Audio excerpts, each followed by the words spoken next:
Okay, so I'm gonna record this intro now so that it can be included in all of my future videos. What I say, unless I am reading scripture or directly quoting a prophet, is my opinion and my opinion alone. I might follow the archaeological evidence or the science that exists, but it is mine and it is my opinion. It's not the church's opinion, it's no one else's. It's just mine. So this little clip here will go in front of every other video I make so that people can't say that I'm misrepresenting the church. Okay, so not a ton to talk about today.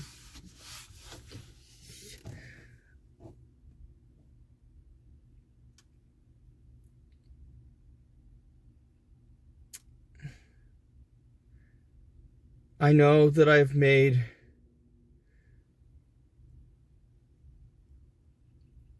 my points towards certain things already public, so there's no point in talking about some of the past. Yes, I have started using the words brother and sister when I greet people instead of by, or if they are something that I don't believe exists, I've used the words child of God to get rid of labels. Anyway,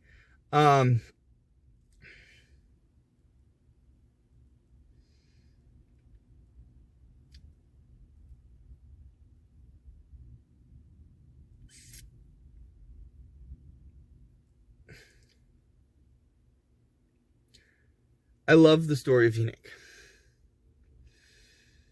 both in the Book of Mormon and in the Joseph Smith translation of the Bible. It goes into such beautiful depth and beauty.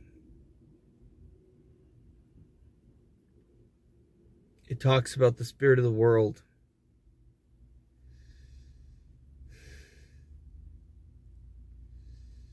It talks about wonderment. I wanted to talk about curses. Book of Mormon, Bible, Doctrine and Covenants, Pearl of Great Price, lists of curses.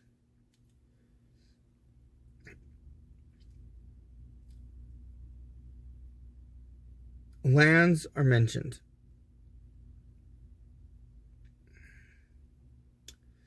In the book of Moses, lands are mentioned before Noah. That other lands are then named after Noah. And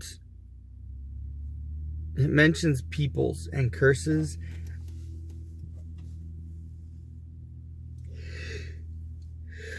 I know there's misunderstandings and it's hard for people to understand that when God places a curse upon people, that curse is a lack of the gospel. And it is a direct result of people's actions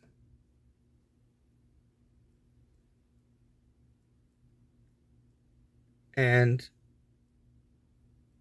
of their ununderstanding hearts, which leads them to have a skin of blackness. And I'm not talking about a physical skin. I'm talking about their soul. Their soul becomes black. And why does their soul become black? Because they are now walking in darkness. And when you're in darkness, everything is black. Not just you. And as a result, sometimes God will mark those people And that mark can be a physical mark, or it can be a spiritual mark.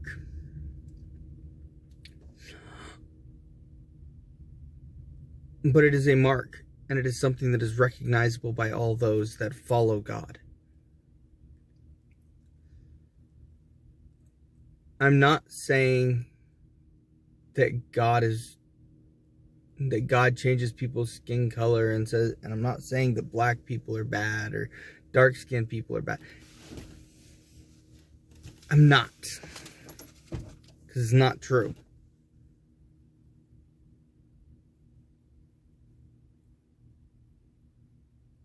Does a skin of darkness as a mark mean that someone is wicked? No. Oftentimes it means that somewhere far into their ancestry, someone was wicked. And that mark was placed upon them. It is the soul that matters. God doesn't see people by skin color.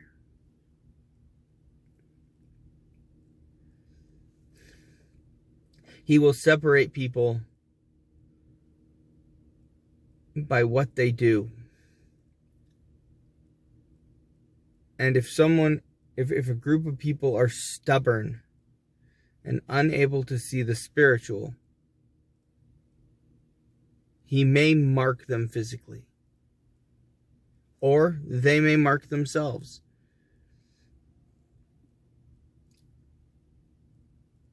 A mark placed upon someone does not have to be a physical mark, but it has to be able to be perceived by those that are good, righteous people.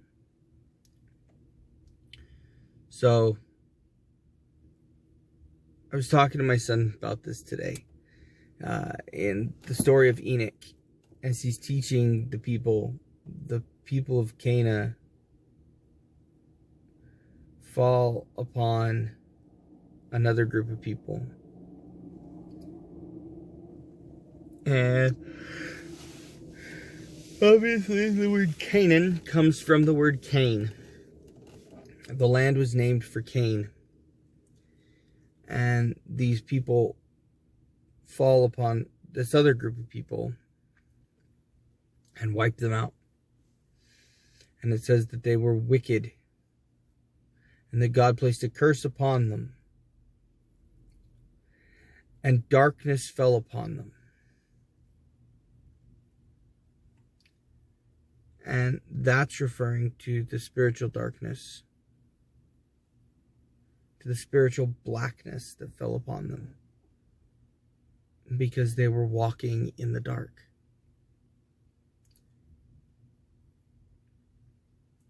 And then the story goes on to talk about the founding of the city of Enoch and how the people worked together and were Zion, and they lived under God. But that the people of Canaan were lazy and slothful. They only wanted to work for themselves and not for others. And so the city of Enoch was taken up. Brothers and sisters, I know that it's funny to hear someone say that they think that God doesn't do certain things or does do certain things. I don't put limits on God. Can God change someone's skin color because he wants to? Absolutely. Does he do it? Probably not a whole lot. It's probably to teach people who aren't quite so sensitive to the Spirit that these other people are far more wicked, and to stay away from them so that they avoid them. Now, that doesn't mean that the people brought it upon themselves. It's probably their ancestors that brought it upon them. But God is capable of changing someone's skin color. That doesn't mean he does. And that doesn't mean that black and brown and every other skin color in between isn't beautiful, because I'm not white. I might look white on camera, but I'm not. Truth is, no one's white, but I currently got my winter skin going.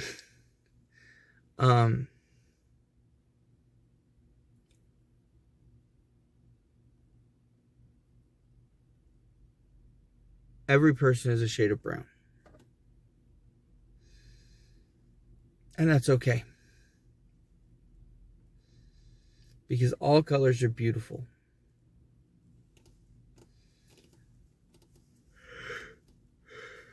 All skin tones are beautiful. But that does not mean that God can't change someone's skin tone. Does that mean that that's always the mark? No. And does that mean that if you're marked, that you're cursed? No.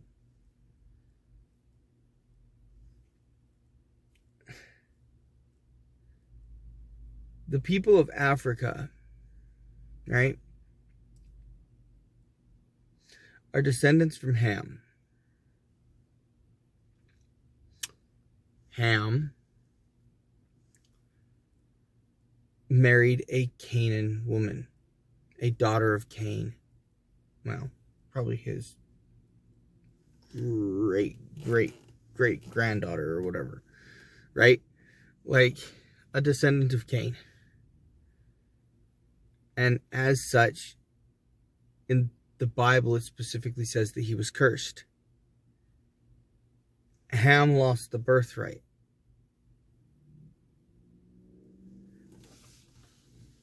And so he didn't get the priesthood. But he had seen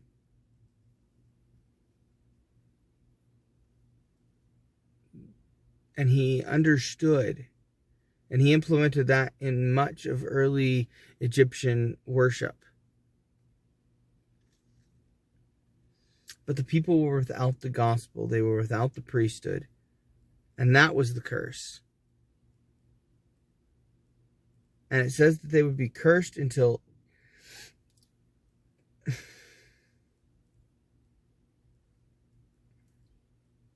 Abel received his glory.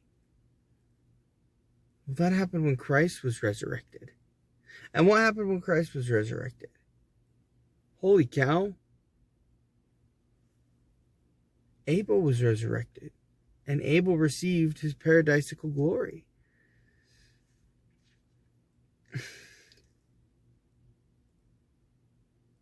So the curse was lifted. And as a matter of fact, disciples taught in Egypt, and there are groups of early Christian churches, of an early Christian church that were raised up down in Central Africa.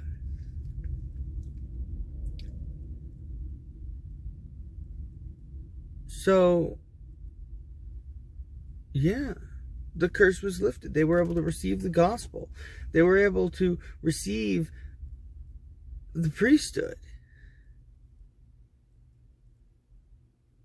And anyone who follows curse of Cain doctrine, or who thinks that just because someone's black means they're cursed, needs a reality check. Because no skin color is cursed anymore. They're now blessed and loved.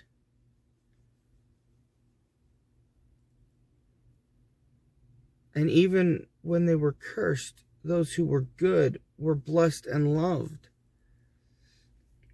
And all of the descendants of Cain were taught while Christ was in the spirit world. I'm sure many accepted the gospel.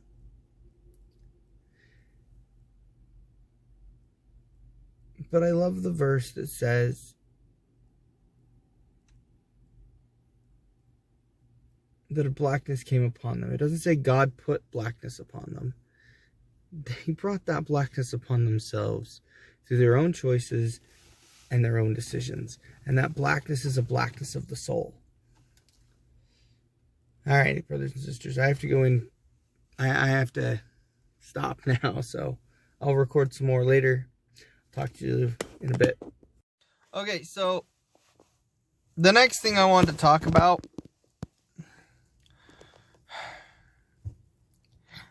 it was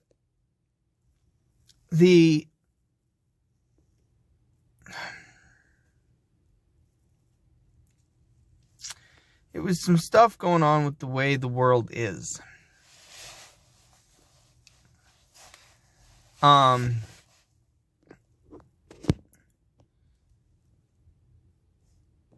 And I know that this might offend some people, and I'm sorry if you're offended by it, but I'm not sorry for the truth. I'm not sorry that this is the truth. If you're offended by the truth, then perhaps you need to change who you are and what you're doing. Because the truth is, start off with genders. There's 2 genders and 2 sexes, and they're the same thing. You are either male or female. Your genders are male and female. Your sexes are male and female. And you cannot separate the 2. Gender and sexuality are eternal. If you're born a male, you will always be a male. If you are born a female, you will always be a female. And I'm sorry if this offends people, but I can't stand by and see the world act the way it is anymore and not say something. And I've said this in a previous video. I've talked about this in a previous video.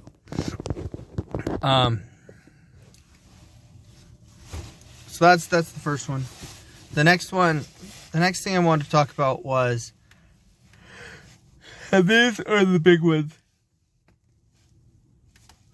And again, I've talked about these in previous videos. What does it mean to see God face to face? To speak with him face to face, as a man speaketh with another man. It literally means to speak with God face to face. It means you see him, you're looking at him, you're talking with him. You and him are conversing, and you know who he is. There's no doubt.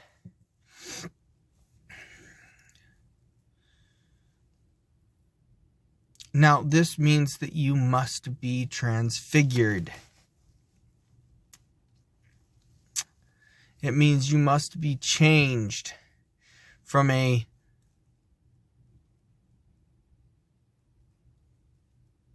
celestial body into a terrestrial body, or even temporarily a celestial body, to be in his presence. One cannot be in God and Jesus Christ's presences without being changed from this mortal to a immortal, more perfect state. It's not possible. However, it does happen all the time. Not us seeing him without being changed, but that change happens to those that have and do talk with God. It happens all the time.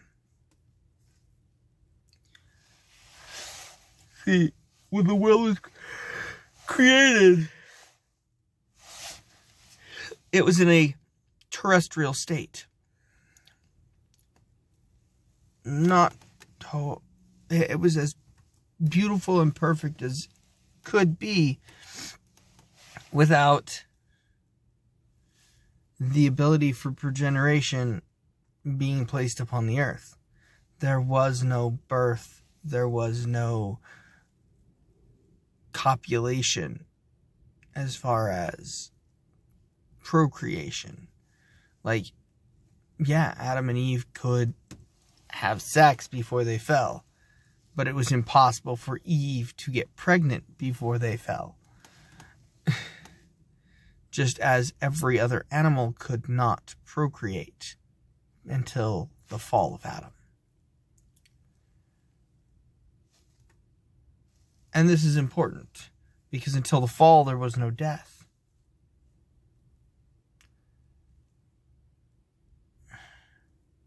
That doesn't mean other things didn't happen. Other nuances in the earth, like the growing of minerals and stuff like that. But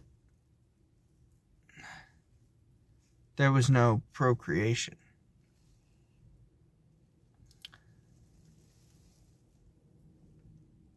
And when the fall happened, we fell to a terrestrial or a telestial state. We became lower. And that's important. It's important to understand that the fall was literally a fall from a higher grace. Okay.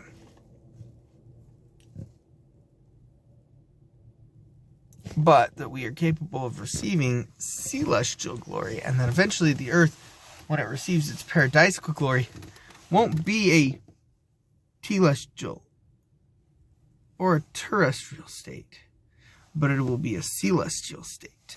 It will be highest. It will be perfectly glorified.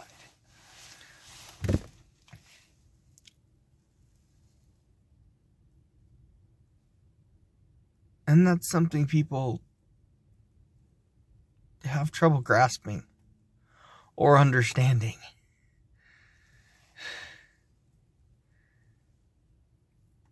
The earth will literally change and be better. Humans will change and be better, just as they change and are better when it comes to when we are placed in the face of God. We are moved from a celestial body into a terrestrial body. Or even, in some cases, like Christ's case, when he was moved from a telestial body with a terrestrial soul in it, right? Because he was perfect in every way. As far as no sin, no this, no that, right? He was moved from a celestial body into a celestial body on the Mount of Transfiguration. So,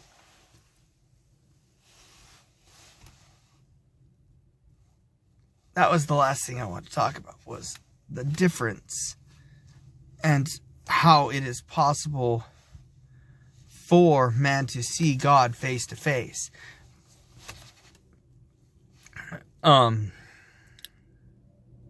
And I think I've talked about this in a previous posting, but that's what I wanted to talk about. Those are the things I wanted to say.